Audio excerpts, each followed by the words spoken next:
Au rez-de-chaussée de cet immeuble, un local commercial fermé. Au-dessus des logements vacants, la mairie a préempté cet immeuble par le biais de l'établissement public foncier qui a racheté les murs.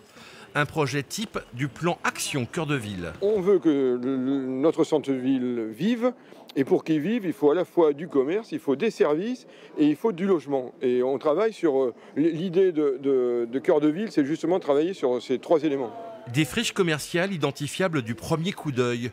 Très souvent au-dessus, des logements vacants. Pour accélérer la vitalité du centre-ville, la mairie ne compte pas que sur l'implantation de nouveaux commerces. Ça passe par faire revenir ou venir des habitants, si possible des couples double actifs avec 1 ou 2 enfants, donc qu'ils aient envie de venir vivre en ville, de venir habiter, de venir consommer, mettre leurs enfants à l'école. À Cognac, l'offre locative n'est pas vraiment tournée vers les familles. Cet investisseur a racheté cet immeuble inhabité depuis 50 ans. Il sera divisé en 2 parties. Il y a très peu de grands apparts.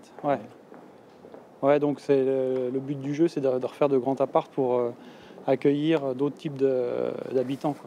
Pour l'association des commerçants, la convention Action Cœur de Ville est l'outil complémentaire d'une politique favorisant déjà la dynamique d'un centre-ville. Et il faut vraiment qu'on se serve de tout ce qu'on a dans nos moyens pour justement relancer le centre-ville. Donc Cœur de Ville, les stationnements, les commerçants qu'on a envie.